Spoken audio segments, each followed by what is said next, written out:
Hey everybody, welcome back to the channel. Time to get back to work on the MR2. When we left off, I had been working in the engine bay, got some of the ancillary items mounted around the edges and whatnot, so that won't be in the way when I am doing the engine install, as well as getting some of the wiring done, installing the custom harness, the adapter harness and whatnot. So made some good ground there. Next on the list is the fuel system. I do have the Wilhelm kit that I need to install that will adapt everything in place. It's got the regulator, the return line. I did do the upgraded kit where I actually have to put a fitting on the old return line instead of just doing a clamped on one. So I'm going to go ahead and get started with that. Alright, so before I get started, here is what you get when you order the Wilhelm kit.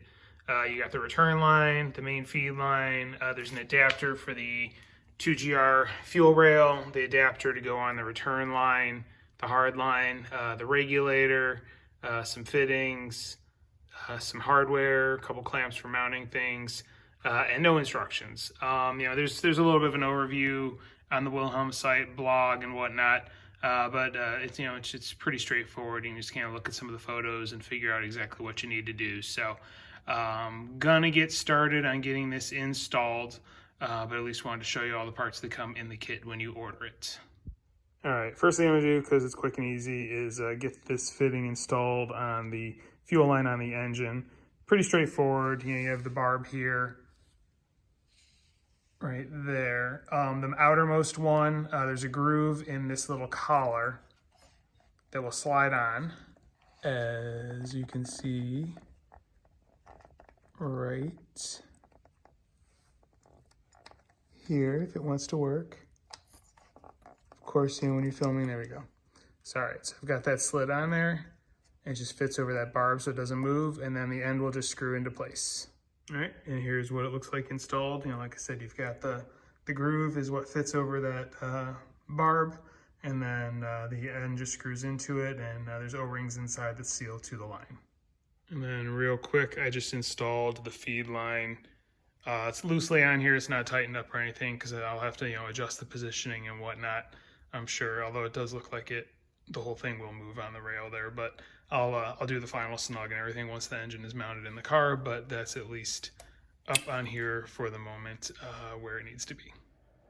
All right, so in looking online, it looks like these are all the parts I'm going to need as far as getting the regulator assembly mounted on the fuel filter.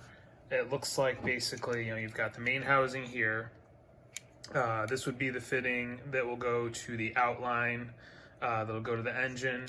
This looks to be the adapter fitting that is what's going to make it fit into the filter as far as the right thread and pitch. I checked with the banjo bolt that I'd taken out of it, and it appears to be the correct thread and pitch, so I believe this is the part I need. This piece is already part of the housing. This is what goes to the return line. There is a crush washer for where it goes onto the fuel filter. Here is the C-clip, which is going to be used to put the actual pressure regulator in here once you get it seated in place. There is a vacuum port on here. From what I've seen online, it does not look like this needs to connect to anything. I've seen images where there's just basically a little rubber line coming off of it that's capped, so it doesn't look like that's used. And then there's this plug here, which would be for the gauge port right here on the adapter. So I'm going to go ahead and get to work on putting this all together and get everything set up, and I'll be back once it's all assembled. All right, and here is the finished assembly. Like I said, this the fitting on the back that my thumb is on is what the return line will go to. I've got the regulator in with the C-clip.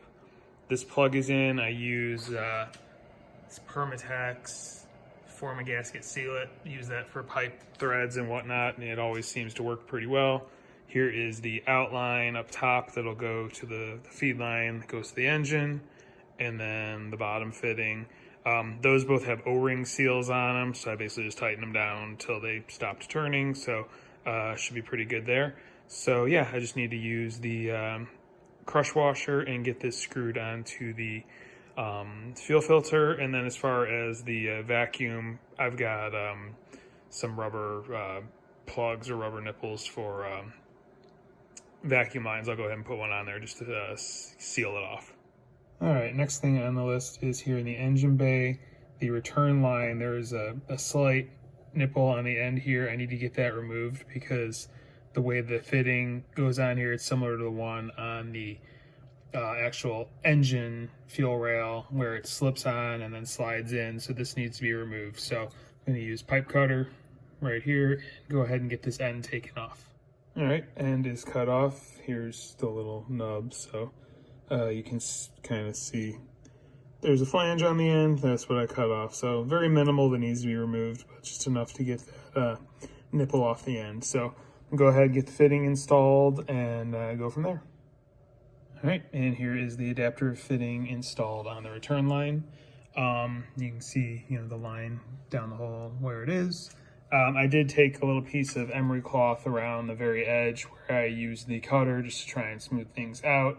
And then I made sure to put some soapy water on it just so it wouldn't damage the O-rings in the adapter when I was sliding the adapter on. So everything's tightened down and that is in place.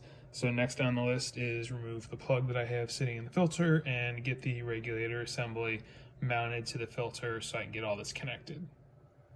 All right, here we are, final installation. You can see it's installed here. I use the crush washer.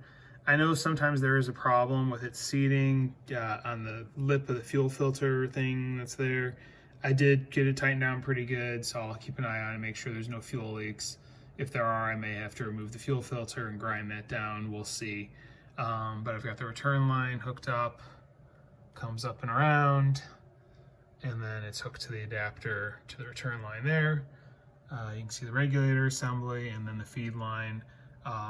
The plug and the gauge ended up on the other side when I was tightening things. So it's just the way everything installed. So yeah, that's ready to go. The other line, the feed line, is already on the engine for now.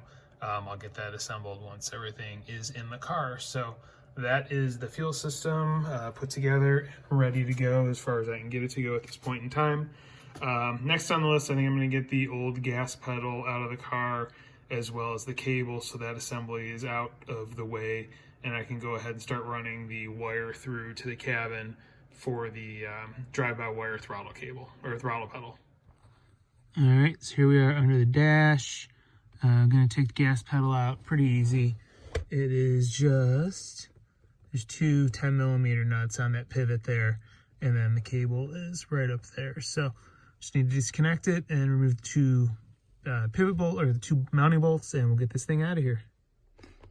All right, here we are, pedal removed, cable just, there's like two little spring tabs on the firewall side of the pedal here. You just need to kind of squeeze them in, push it through, and then the cable slides out the slot.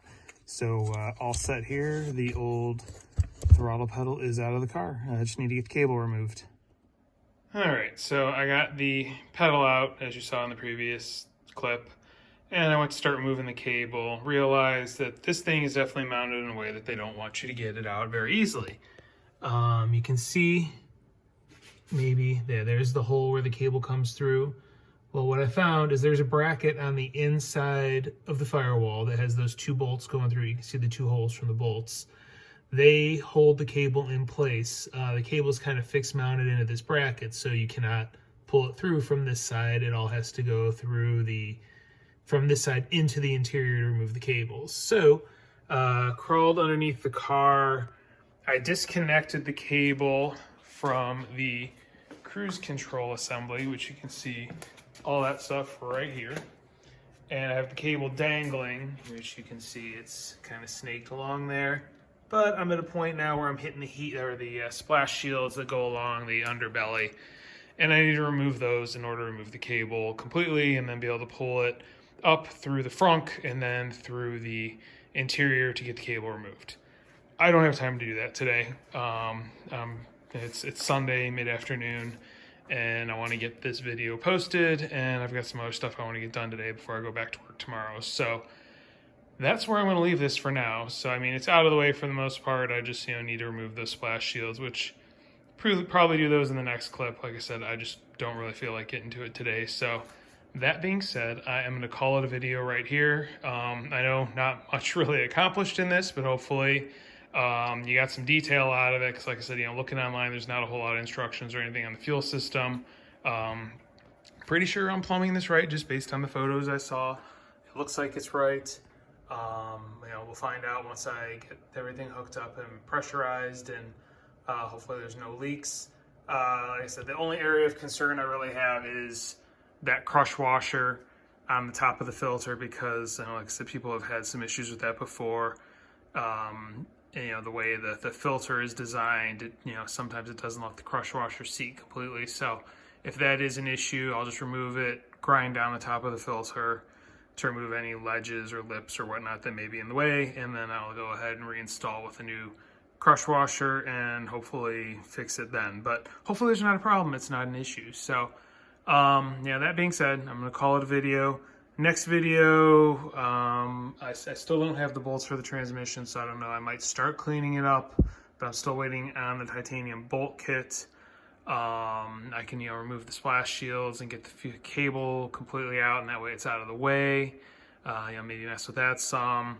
One thing I do also have to look into is the wiring here in this plug. The way it's designed is this plug will plug into the adapter. This plug here from the body harness is supposed to plug into the adapter harness over here. And that's supposed to, connect to the engine. I think it's for like gauges and whatnot. I have to check the wiring because this car was previously, it was originally a naturally aspirated car, 93 non-turbo, that was converted to a Rev 3 turbo. And I know in doing a Rev 3 conversion, you are supposed to repin a few wires. So I have to check and make sure that everything is pinned correctly on this plug to make sure it's going to match up correctly with what it's supposed to in that plug. So that's one thing that's on the to-do list. I need to make sure everything is right there. I'm going to basically look at the Frankenstein wiring diagrams as well as the Rev 3 swap diagrams that are available online, and then just kind of compare and make sure everything is where it is supposed to be. So that being said, hope this is giving you all some information. If you like what you see, please like, please subscribe, please hit the notification bell, and definitely stay tuned. There's going to be a lot more to come with getting the 2GR V6 into my MR2. Thank you for watching, and have a great day.